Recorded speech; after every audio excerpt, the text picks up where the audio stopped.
धर्मो रक्षित रक्षितहार 21 लाख वोटरों का जो आंसू आज तक बहते आया है, शायद उसका गूंज दिल्ली तक सुनाई दिया है।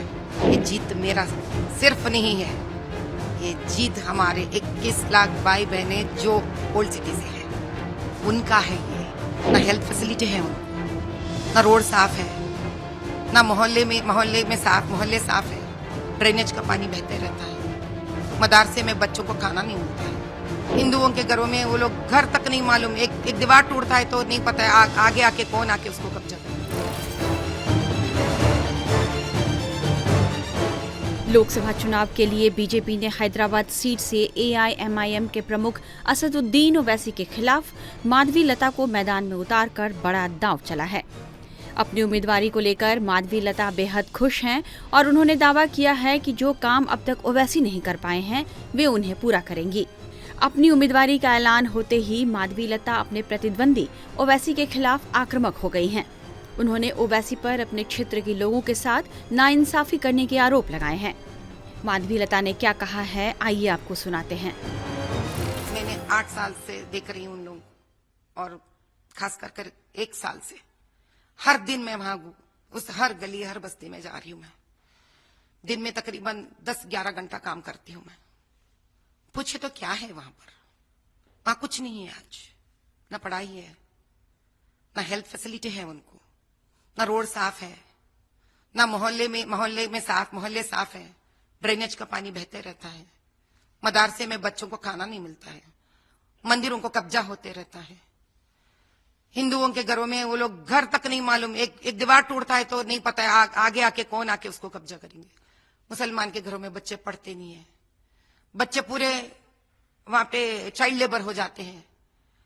ना उनके पास पढ़ाई है, ना उनके पास ठीक तरह से घर है, ना उनको कोई भविष्य है। क्या है उनके पास?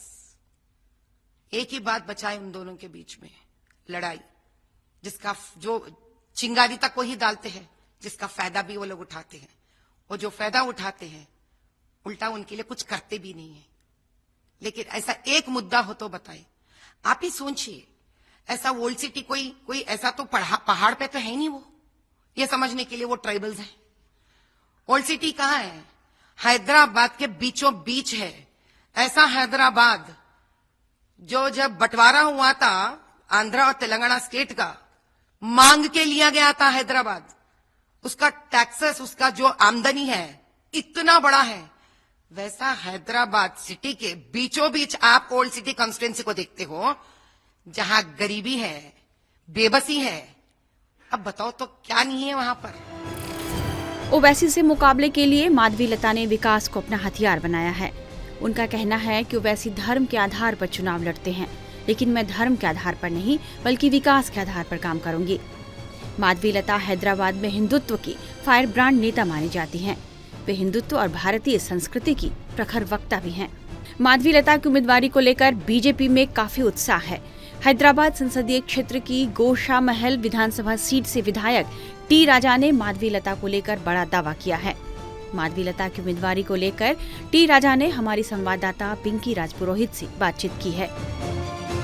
बीजेपी का ये जो दाव देखा जा रहा है कि ओवैसी के गढ़ में उन्हें जो है टक्कर देने के लिए क्या कहेंगे, क्योंकि उनके ही 7 जो असेंबली से सेगमेंट्स है उसमें आपकी भी एक सीट आती है जिसमें आपने सेंधमारी की है। देखिए, भारतीय जनता पार्टी ने एक बहुत ही अच्छे कैंडिडेट को हैदराबाद पार्लियामेंट से उतारा है, माधवी लता जी, जो कई वर्षों से सामाजिक सेवा में वो लगी हुई है और उनकी छवि भी बहुत अच्छी है, उनकी वाणी भी बहुत अच्छी है। तेलुगु में, हिंदी में, सभी सब्जेक्ट पे वो अच्छा बात करते हैं और मैं समझता हूँ कि इस बार ओवैसी को जीतना थोड़ा कठिन होगा। अगर ओवैसी ईमानदारी से अगर चुनाव लड़ता है, हर बार हम देखते हैं कि ओवैसी किस प्रकार से वो चुनाव लड़ता है। एक तो पुलिस को अपने कंट्रोल में रखता है, लगभग 4 लाख से अधिक बोकसिंग वोट उसने बना के रखे हैं और टोटली पूरे बूथ कैप्चरिंग करता है। उस हिसाब से असदुद्दीन ओवैसी चुनाव जीतता है।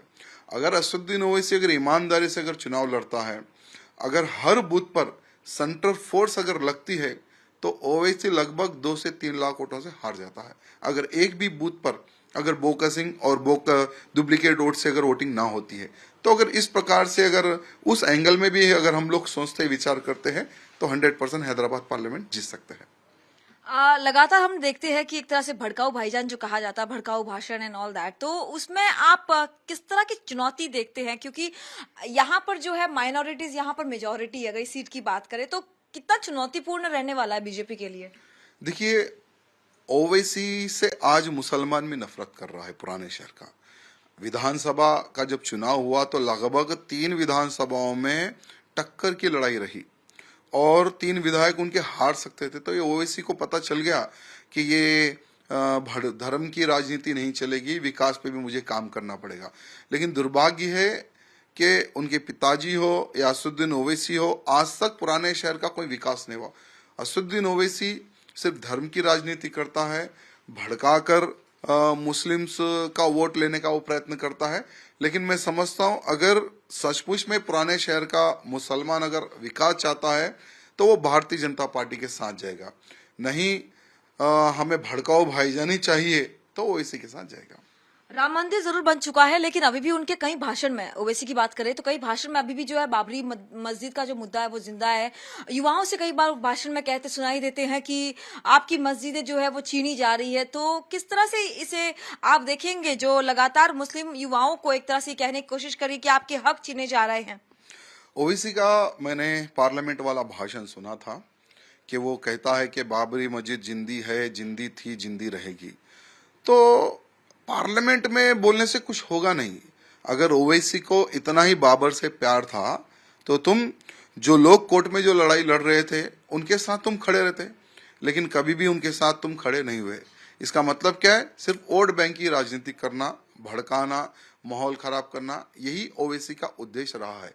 और जैसे बाबर की तुमने बात कही कि हम शहादत को हमारी युवा पीढ़ी को भूलने नहीं देंगे, हम तुम्हें भूलने नहीं देंगे, क्योंकि बाबरी मस्जिद किस प्रकार से ढाई गई ये हम तुम्हें भूलने नहीं देंगे। और किस प्रकार से हमारे राम भक्तों ने कार सेवा की थी, बाबर का ढांचा गिराया था, हम ये हमारी पीढ़ी को भूलने नहीं देंगे। और ओवैसी सिर्फ एक बाबर के ढांचे पे इतना रो रहा है, एक राम मंदिर बनने से इतना रो रहा है, अभी ओवैसी को बहुत रोना है।